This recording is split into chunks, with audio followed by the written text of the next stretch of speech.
Good evening and welcome to Mining the Riches of the Parsha. Tonight is Thursday night, March 21st, 2024.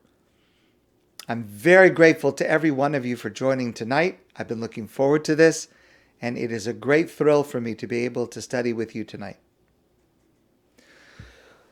This Shabbos we begin the book of VaYikra, Leviticus, the third of the 5 books of the Torah. And it starts with the word VaYikra, and God called to Moshe. Now, in the Torah scroll itself, there are no vowels, there's no punctuation. However, in just a few places, there are irregularities. For example, there are a few places where a letter is written larger than all the other letters, and there are a few places where a letter is written smaller than all the other letters. And the word VaYikra, Vav, Yud, Kuf, Resh, Alef, is written in a Torah scroll, every single Torah scroll.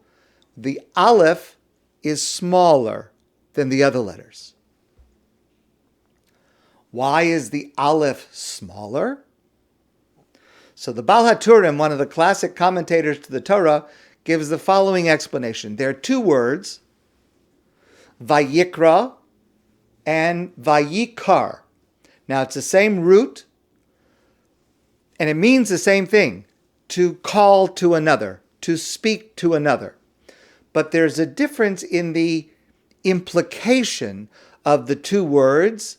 VaYikra with an Alef at the end means one person called to another, one person, or one, in this case God, spoke to another, but it's official. It's like we have an appointment, we're sitting down, I invite you into my office, and we're talking to each other. VaYikar, the same word but without the Alef at the end, also means he called, spoke to another. In this case, God spoke to Moshe. But the implication is it was by happenstance, meaning we happened to pass each other in the aisle at IGA and we said hello to each other. So it means the same thing. The translation is the same. He called to him.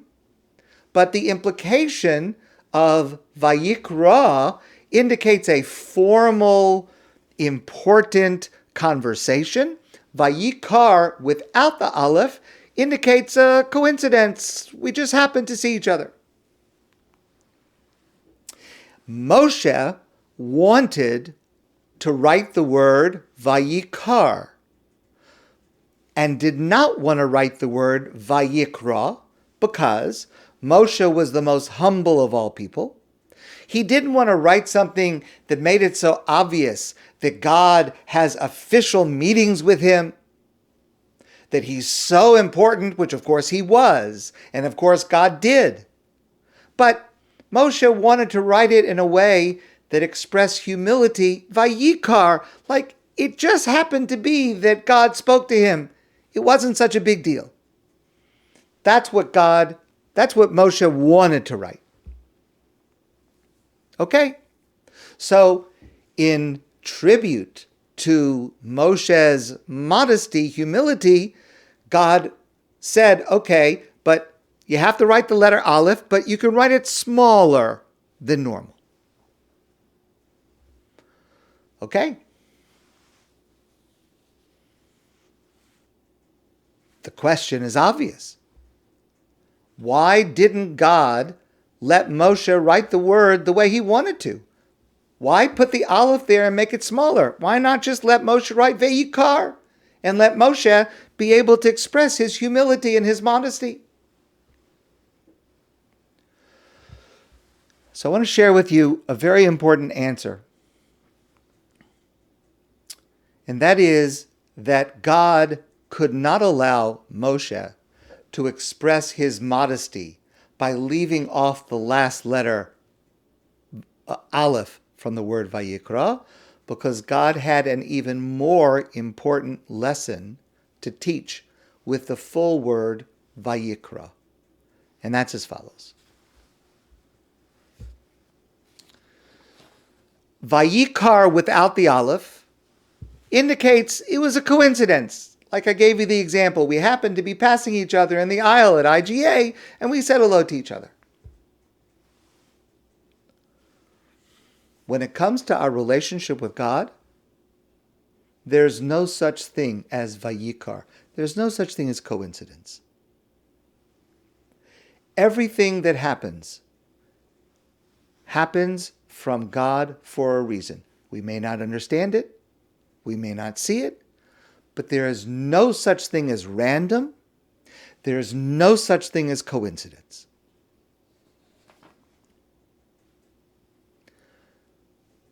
I saw this quote somewhere. Coincidence is when God chooses to remain anonymous.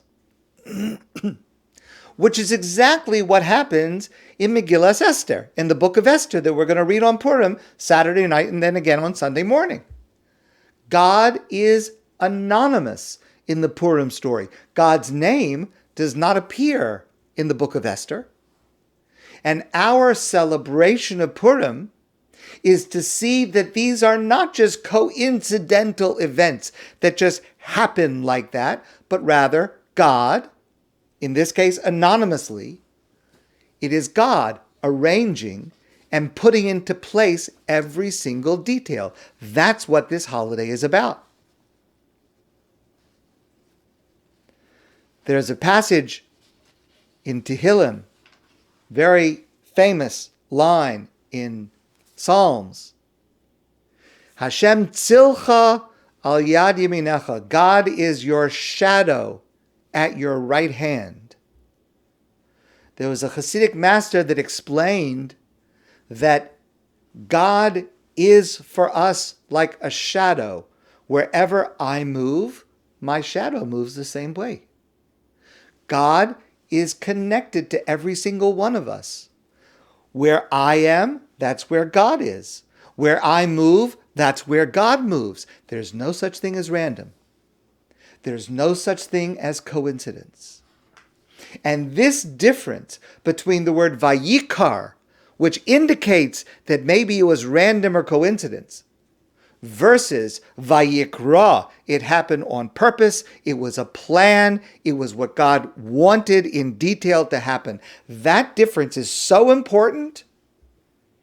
It was more important than Moshe being able to demonstrate his humility to write VaYikra. Every one of us has heard stories like this where somehow, it appeared at first glance to be random, but then it was very clear it was part of God's plan. Of course, many times we do not see it, but sometimes we see it. Sometimes we hear stories like this. It seemed to have been like this and this, but it just so happened to work out exactly the way that God wanted it. You may have stories like this from your life. I have stories like this in my life. We hear such stories. But I want to share this with you. This is told by Rabbi Zalman Vyshetsky. And he said, you remember, of course, the great, late Rabbi Jonathan Sacks of blessed memory. And of course, as you remember, he would lecture thousands and thousands of times all over the world. He met hundreds, thousands and thousands of people. He was constantly speaking to every kind of person in the world all the time. And he was asked, what question are you most frequently posed? What question are you most often asked?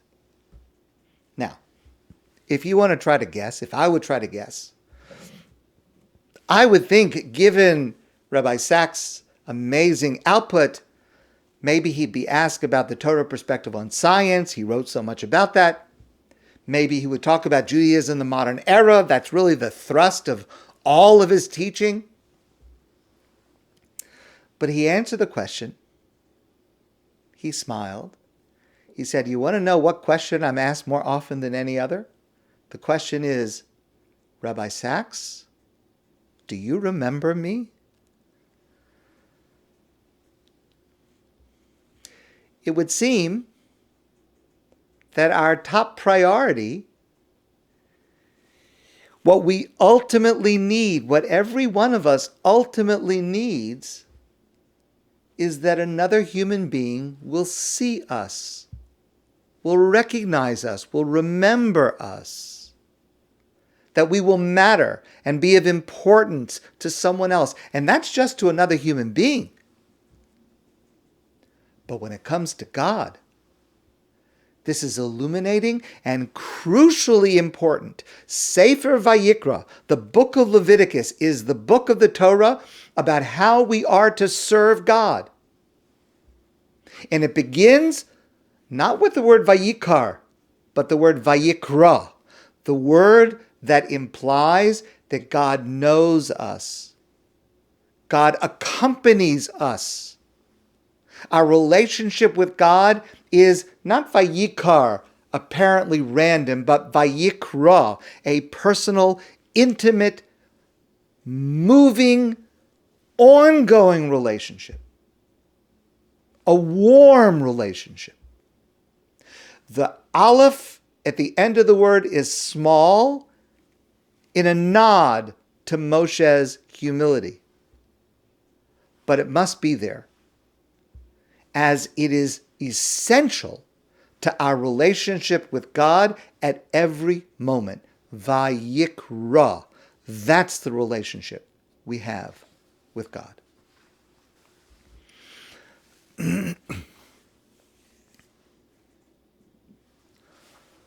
Over the last 5 weeks, we discussed the Mishkan, the sanctuary that was built by the Jewish people in the Midbar, the desert, traveled with them for 40 years, came into the land of Israel. Ultimately, it became the Beit HaMikdash, the Holy Temple in Jerusalem. And over the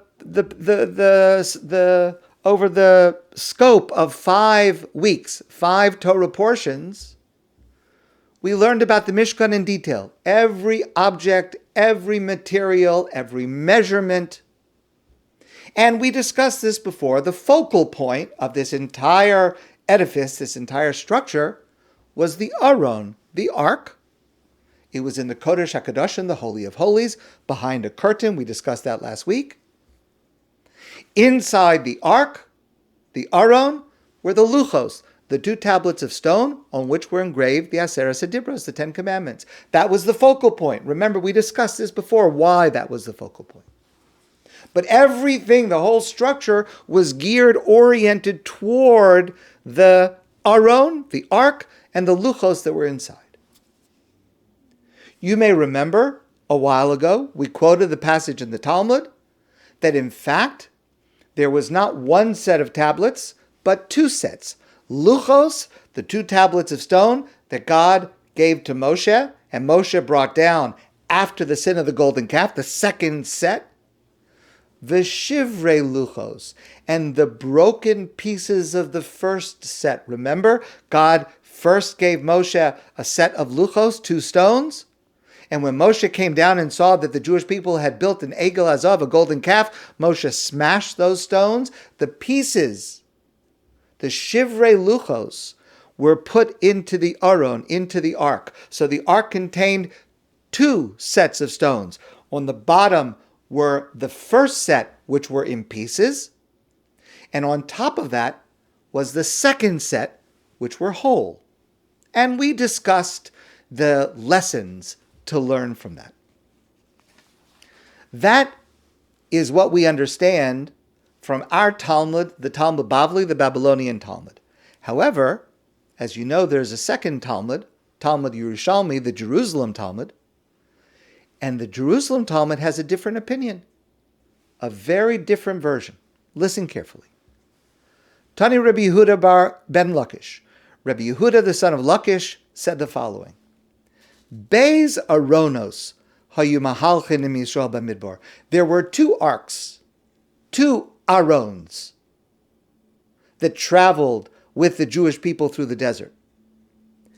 Echad shehaisa Torah nesuna b'socha. 1 ark, 1 Aron had the second set of luchos that were whole, intact, given by God to Moshe, to the Jewish people, after being forgiven for the sin of the golden calf. The echad, and a second ark, a separate second aron, shehayu shivrei luchos tesudim b'socho. In the second ark, the broken pieces of the first set of tablets were placed. So not two sets in one ark, but two arks, each one had one set. Why? Why were there two arons? Why were there two arks?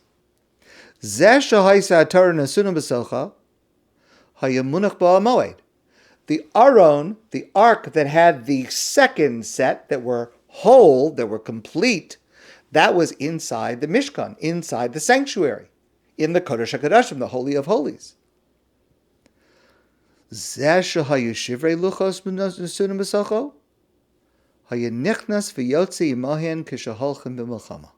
second ark that contained the broken luchos, that went with the army when the Jewish people went out to war. Now, this opinion, by the way, is also quoted by Rashi in Chumash, in the Parsha Baloscha. A couple of weeks ago, I attended a rabbi's conference, and I had the great privilege to hear my colleague, but my teacher, really my teacher, a great, great scholar and teacher, Rabbi JJ Schacter. And he explained this passage in the Talmud as follows. We are trying today, right now, to hold on to two Torahs. A Torah of the Ohel Moed, a Torah that belongs in the sanctuary, a Torah that is a guide to life in our sanctuaries, our synagogues, our schools, our homes, our normal lives. That's one Torah. And we are also living today with the Torah of Milchama, a Torah of war. And that Torah contains the broken pieces, the Shivrei Luchos. Because that's what war is, inevitably. Broken pieces. Broken bodies. Broken families. Broken morale. Broken faith in humanity. And for some, sadly, broken trust in God. Now, we are trying to navigate these two Torahs, to hold on to and to give proper attention to both arcs, both aronos, both modes of life. We're living this, and it's very hard. And the difficulty becomes greater with Purim, this Saturday night and Sunday, a day of exuberant joy and celebration and feasting, where the gap between these two Torahs, normal life and life in war, the gap is not only immense, but it's contradictory. How do we celebrate Purim when there are Nebuch hostages being held in Gaza? When brave young men and women of the IDF are being killed or seriously wounded? Where, to borrow a phrase, ki ein bayis asher ein sham meis, there is no household where there is not a corpse, a dead body. There is no Israeli family, almost no Jewish family, that is not somehow directly traumatized in some way by the events on and since October 7th. It was reported in the news that one kibbutz near the Gaza border decided they could not celebrate Purim this year. They couldn't do it. And yet, at the same time, we need simcha in our lives. We have to be able to have joy. We have to be able to smile. We need to be able to laugh. and not feel guilty. We need this for our sanity. We need this for our families. We need this for our community. How should we approach this dilemma?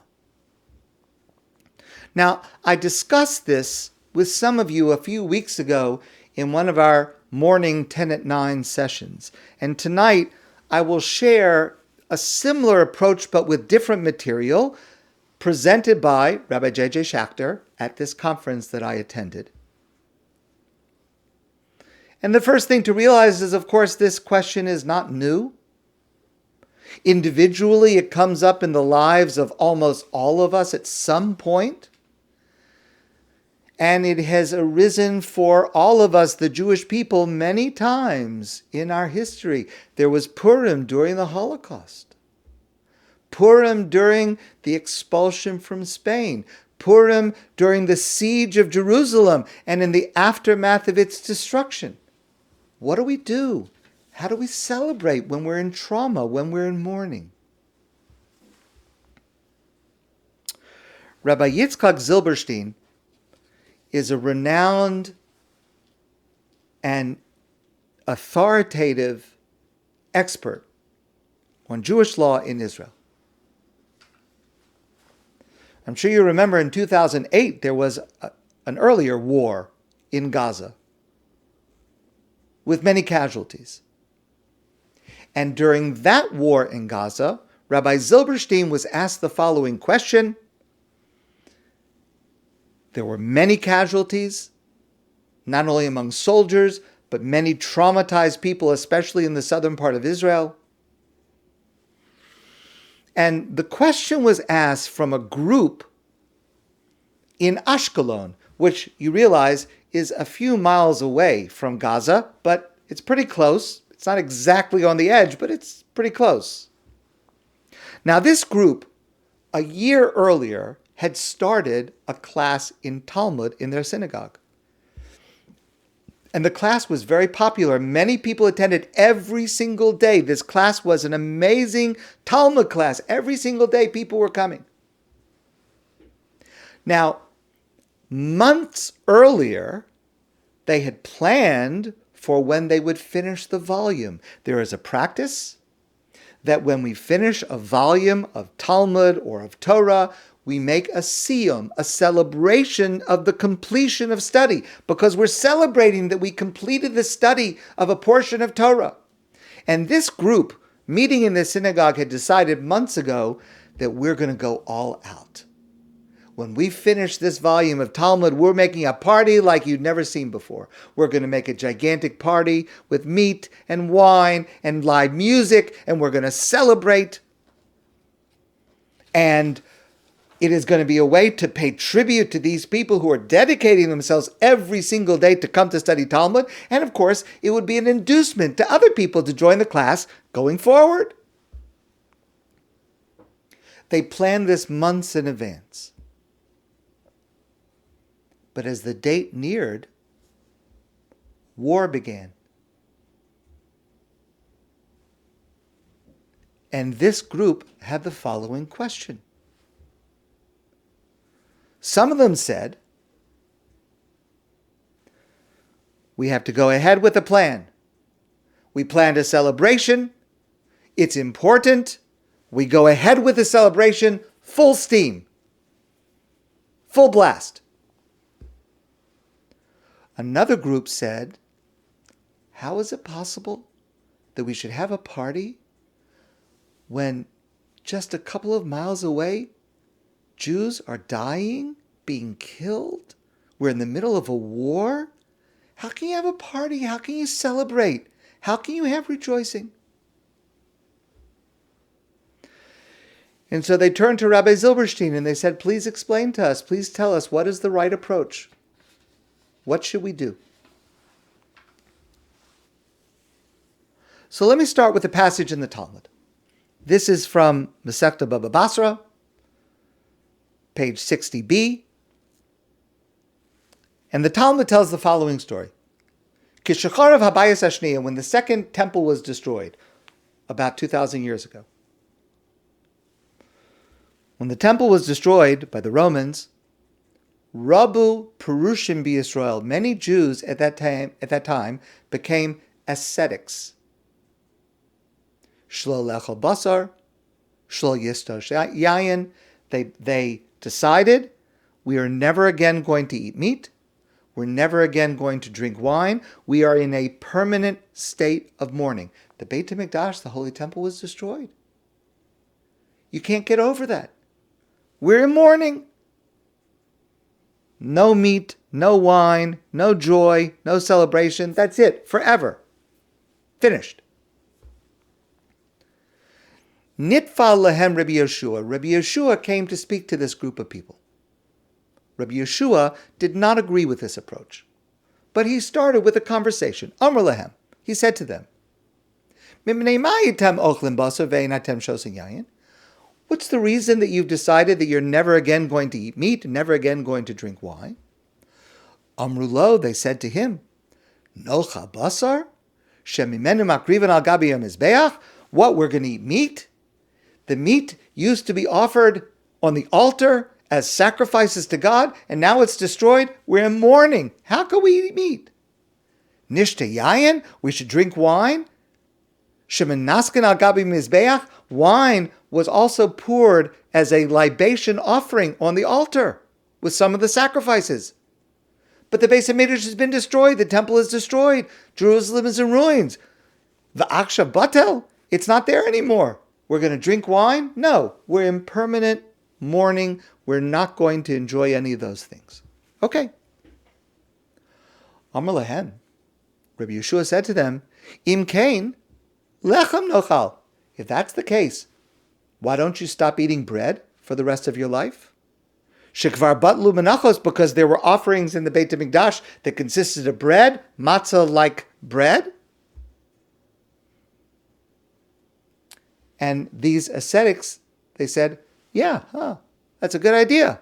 We're not going to eat bread anymore. After b'peiros, we'll just eat fruit.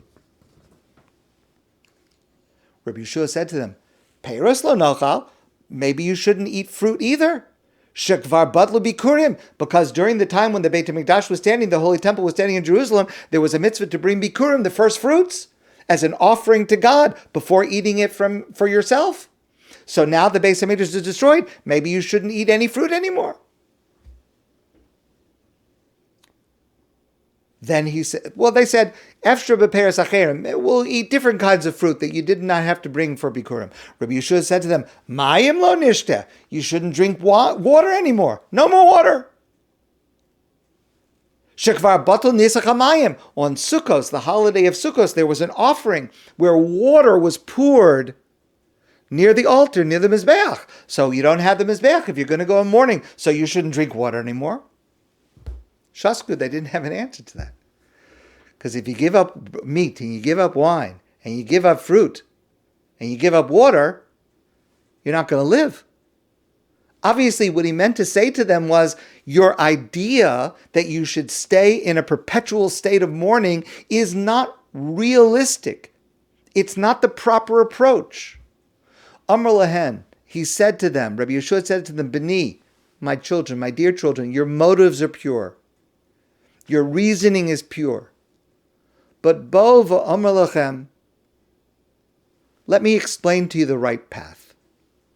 Shelo lisabel kol ikar iyafshar.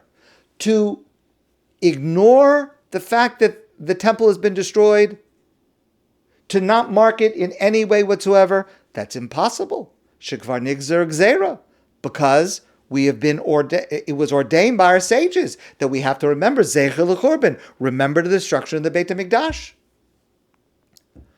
Ulis abba yoser midai iyafshar. To mourn excessively, to mourn permanently, that's also not proper, because you have to live normal life. You can't live a life of mourning, of avelus. Elakach amru chachamim, but this is the right way to behave. A person should do something to remember that the Beit HaMikdash is destroyed, that we're missing it. We observe it on Tisha B'Av. We say it in our prayers.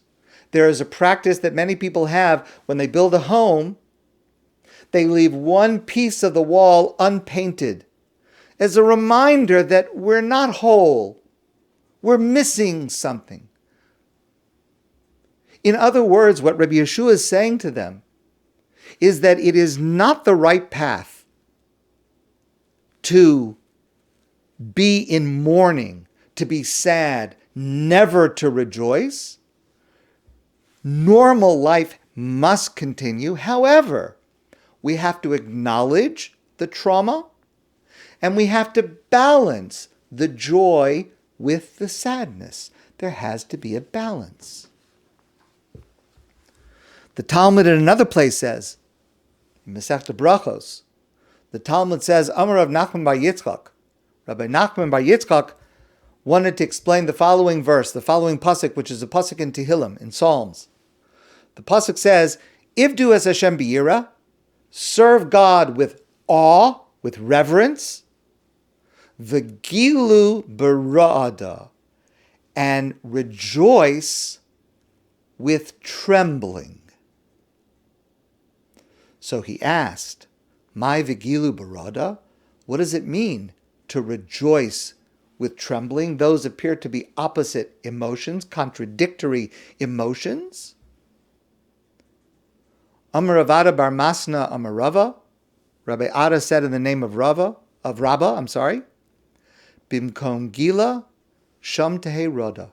Yes, there must be sometimes a mixture of both emotions at the same time.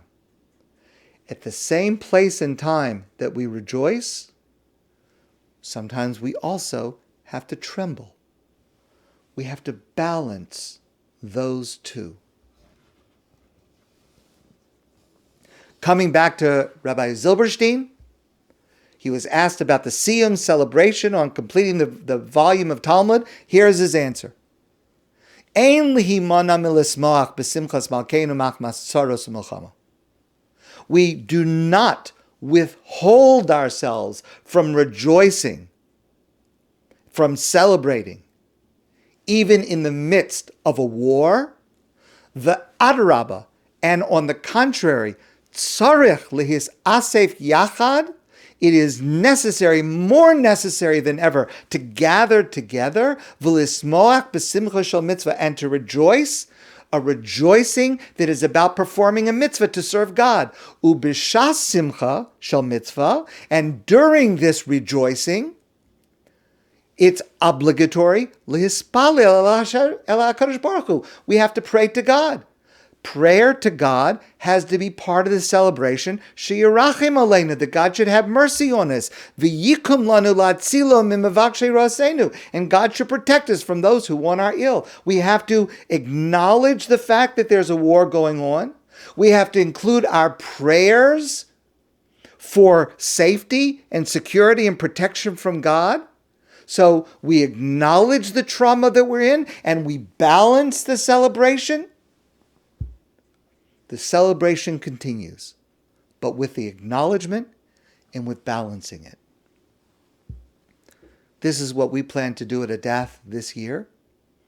Earlier this week, one of the days in the morning, I described the practical details of how we plan to do this, to include prayers for the hostages, for the soldiers, for the welfare of the entire Jewish people, to remember the pain and suffering that are being felt by so many in the midst of our celebration and joy of Purim. I want to share with you this story. I heard this story from Sivan Rahav Meir, and she heard it from a woman named, in Israel, named Tzofit Libman. Shalom Sivan, my name is Tzofit Libman. I'm the sister-in-law of Eliakim. Eliakim has been held captive in Gaza since October 7th. Our hero Eliakim was working as a security guard at the Nova Festival. Eliakim was helping people to escape, treating the injured. He served as a medic in the army, and doing everything he could to save people's lives. He was captured. He's in Gaza. They've heard no word since then. Listen to what Tzofit wrote. As we approach Purim, our family is filled with mixed emotions. On the one hand, we feel so much worry, longing, and pain. But on the other hand, we are so proud of Yaakov and of the entire Jewish people who have demonstrated such nobility and courage. Tzofit wrote, I'm attaching our note that we are circulating, our family is circulating before the holiday. In this note, we call on people not to forget the hostages and to rejoice for their sake. If this sounds confusing, it does sound confusing, but she writes, it is absolutely not. We believe that not only is it a mitzvah to be happy on Purim, but that happiness, simcha, joy, has the power to transform our reality, to reach the highest levels of heaven, to break through all barriers and rescue us from our distress. So she said, we're sending this note to our family and friends about how we feel and think people should celebrate Purim this year, 2024, 5784. Now here's a translation of the note that she sent out. First, she includes a quote of the Baal Shem Tov, the founder of the Hasidic movement. He wrote, sorrow locks the gates of heaven. Prayer opens locked gates. Joy has the power to tear down walls. Even during these challenging times, we must still be joyful on Purim and thankful for what we have. Let us tear down the walls and storm the heavens with joy and love. And may we merit to see the fulfillment of the verse in the Megillah, in the book of Esther, and the month that had been turned about for them from one of sorrow to gladness. In this merit, may we see the safe and speedy return of Eliakim Shlomo, the son of Avishag, and all the hostages, and safety and security for all of Israel. That's our prayer. We will rejoice, and our rejoicing will be a prayer that in the merit of our joy on Purim, may we see the release of all the hostages, the end of hostility, and peace and harmony among the entire Jewish people. My friends, I wish you a beautiful evening, and I wish you a Purim that is both filled with joy and trembling, that acknowledges what we're going through and balances the joy and the trembling. In the merit of that, may we see peace for the Jewish people. My friends, I wish you a great evening, a beautiful Shabbos, and an appropriately joyful Purim. And I look forward to seeing you soon in person.